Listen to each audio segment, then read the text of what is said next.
Muy bien. En el capítulo 13 de Lucas tenemos una historia que conocemos, es una historia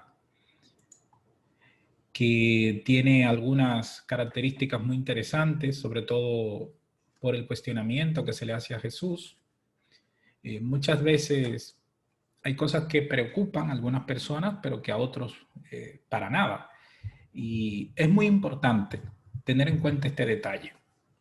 Cuando las personas preguntan, cuando las personas cuestionan, pues probablemente tienen una preocupación sobre eso. Y fíjense, en el versículo 1 del capítulo 13 dice, en aquella ocasión algunos que habían llegado le contaron a Jesús cómo Pilato había dado muerte a unos galileos cuando ellos ofrecían unos sacrificios. Normalmente, cuando uno tiene que contar un episodio, sobre todo como ese, imagínense, vamos a ponerlo en nuestros días. Ha habido un accidente, un autobús, y han muerto varias personas. Si nosotros vamos a contar esto, siempre lo contaremos a nuestra manera de pensar, ¿verdad?, de hoy, como algo negativo, como algo triste, incluso podríamos darle tintes de desgracia, porque si son muchas personas a la vez, estamos hablando de un grupito de personas que mueren todos a la vez, de hecho asesinados. Pero ¿cuál es la razón de que se lo cuenten a Jesús? No le vienen a traer una noticia. Fíjense el versículo 2. Jesús le respondió.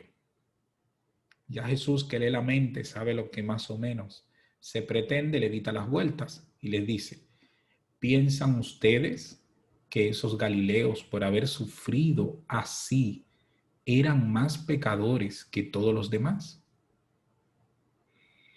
Antes que ellos respondieran, Jesús les dijo, les digo que no. De la misma manera todos ustedes perecerán a menos que se arrepientan. ¿O piensan que aquellos 18 que fueron aplastados por la torre de Siloé eran más culpables que todos los habitantes de Jerusalén? Les digo que no. De la misma manera todos ustedes perecerán a menos que se arrepientan. La verdad que yo me imagino que aquella gente se quedó muy impresionada con la respuesta de Jesús, porque Jesús incluso le puso un ejemplo parecido que era aún más grave.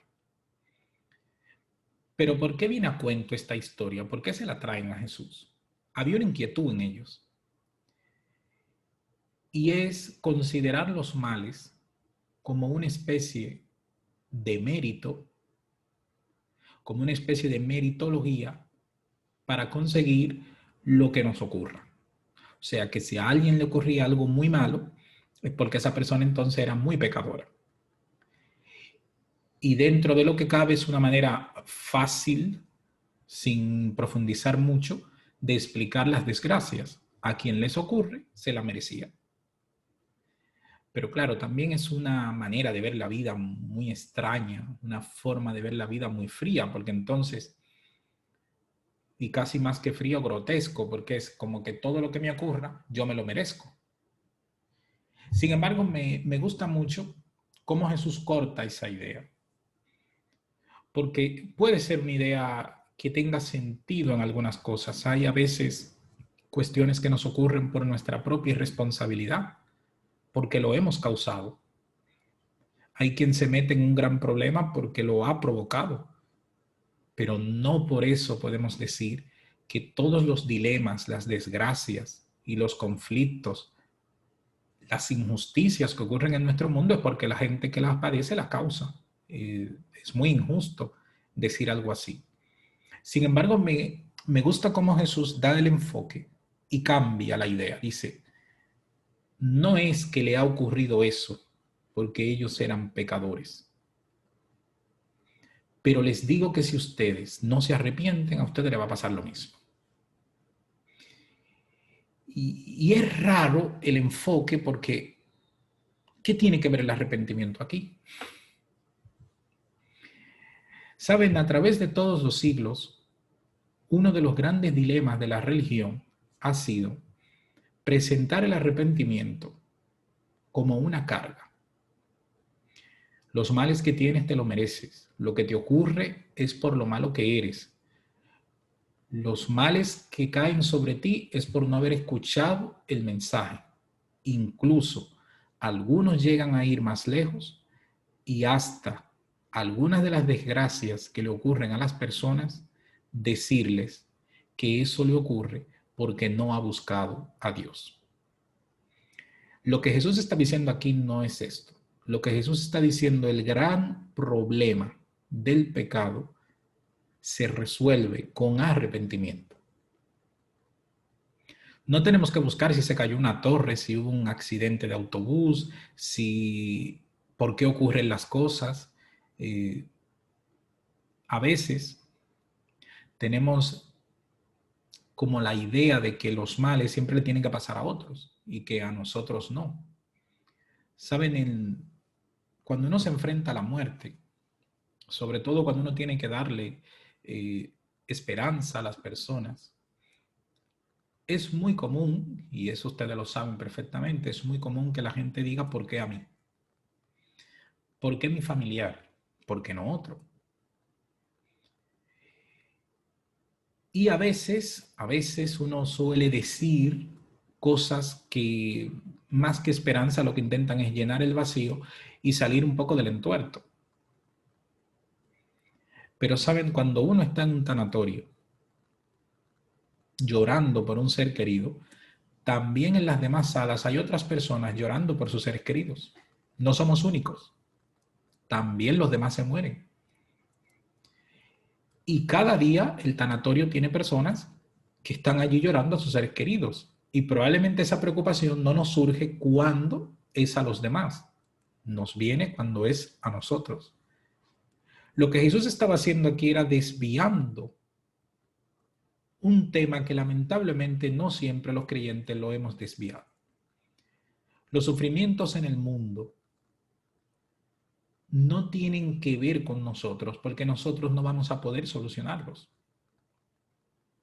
De hecho, profundizar en los sufrimientos y en las catástrofes y en todo eso, créanme que sería tan agotador, tan agonizante, que quién sabe si quedaríamos incluso sin fuerzas. Y al final no resolveremos nada.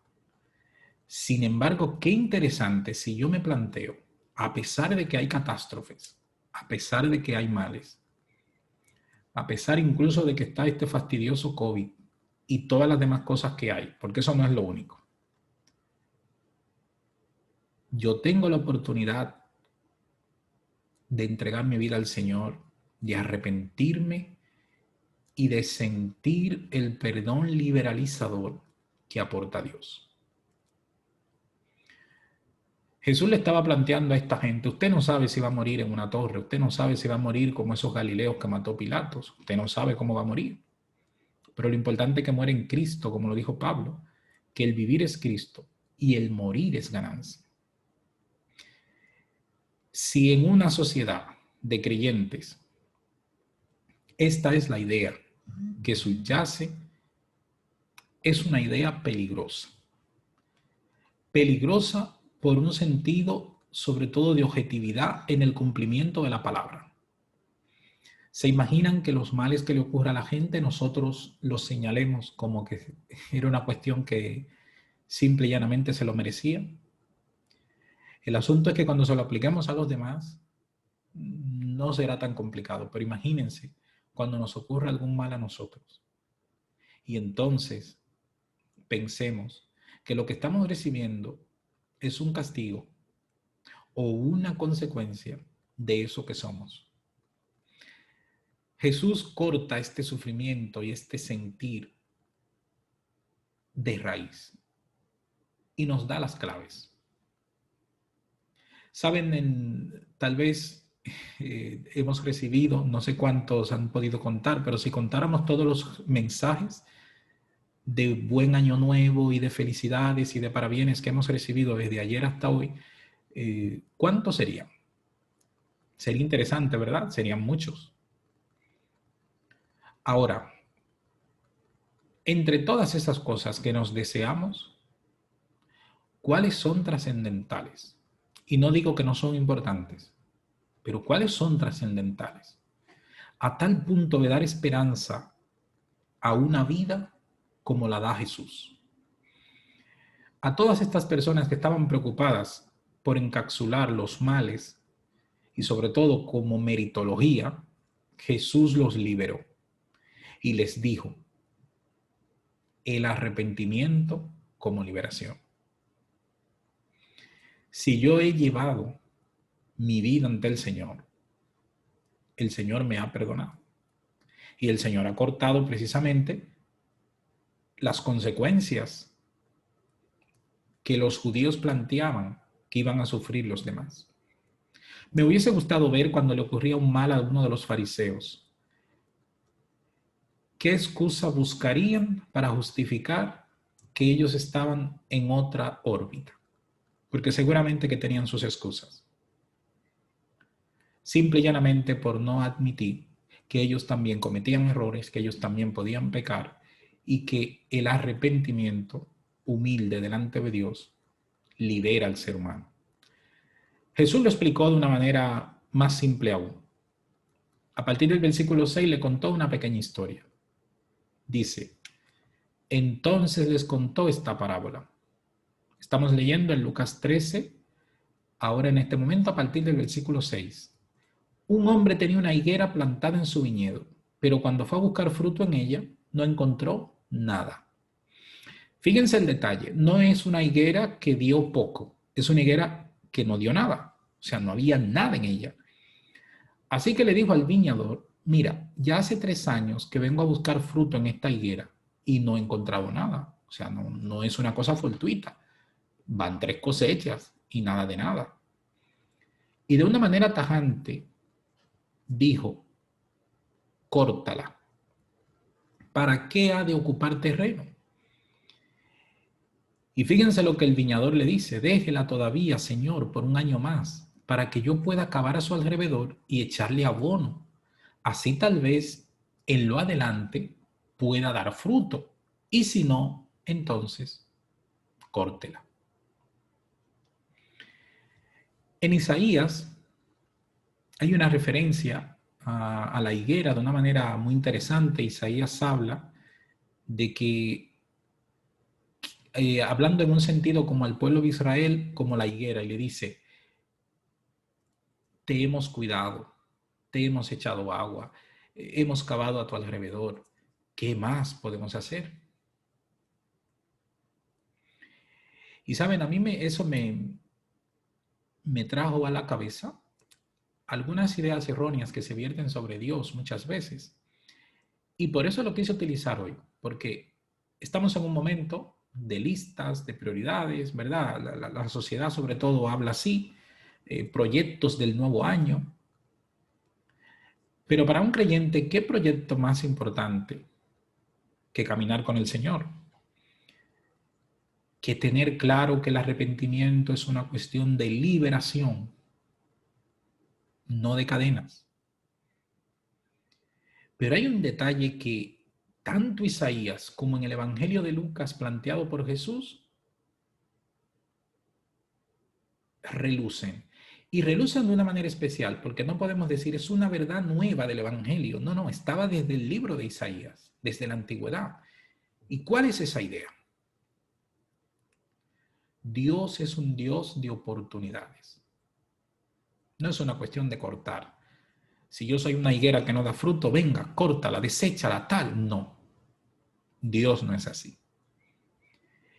Y aunque lleguemos a pensar que Dios es así, los ejemplos bíblicos, tanto en el Antiguo Testamento como en el Nuevo, nos demuestran todo lo contrario. Y hay 3 grandes ideas sobre las oportunidades que me gustaría resaltar.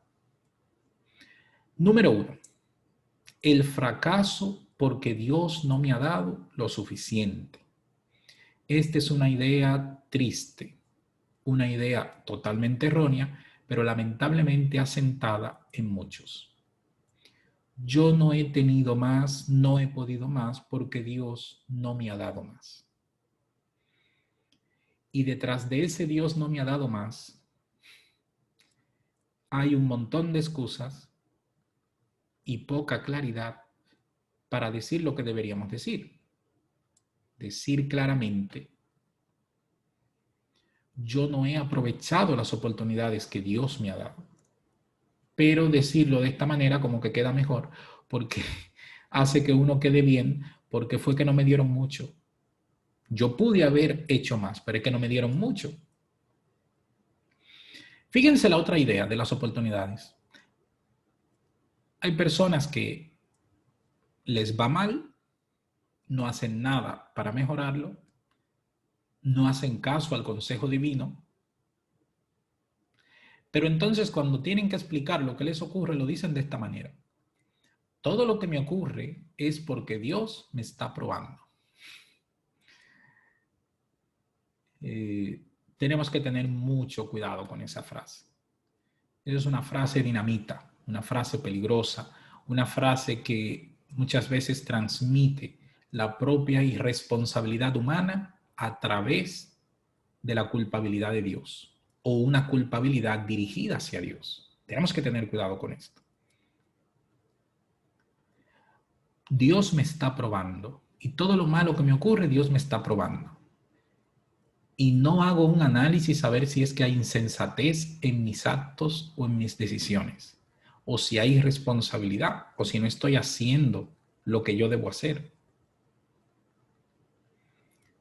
Saben, hermanos, hace un tiempo, algunos hermanos de nuestra iglesia se propusieron conseguir trabajos para otros. Y saben, esa ha sido una de las cosas discretas, porque ha sido una cosa muy discreta de las personas que lo han hecho, que me ha tocado más el corazón, porque tenemos una especie de red y vamos tocando puertas y hemos colocado a mucha gente, gracias a Dios. Pero hay una cosa que a mí me ha entristecido mucho, y es que algunas personas me llaman angustiada porque no tienen trabajo.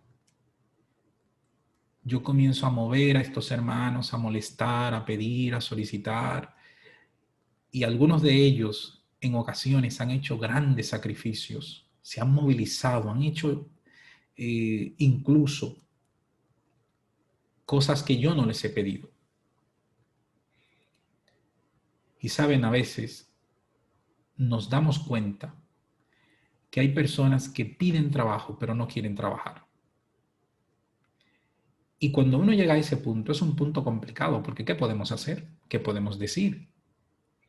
A veces, en el sentido espiritual, tenemos ese mismo sentimiento. Señor, dame. Señor, haz. Pero ten en cuenta que yo no voy a hacer nada. Eso es una petición un poco fracasada del principio. Porque probablemente si lo hiciéramos con humildad, diríamos, Señor, aquí estoy, para lo que tú entiendas que yo debo hacer. Y seguramente que no tendríamos que estar repitiendo esa frase y que esa frase se aleje de nuestras vidas. Lo que pasa es que Dios me está probando. Y hay personas que no les importa lo que les ocurre porque no pasa nada. Todo lo que les ocurre, Dios los está probando.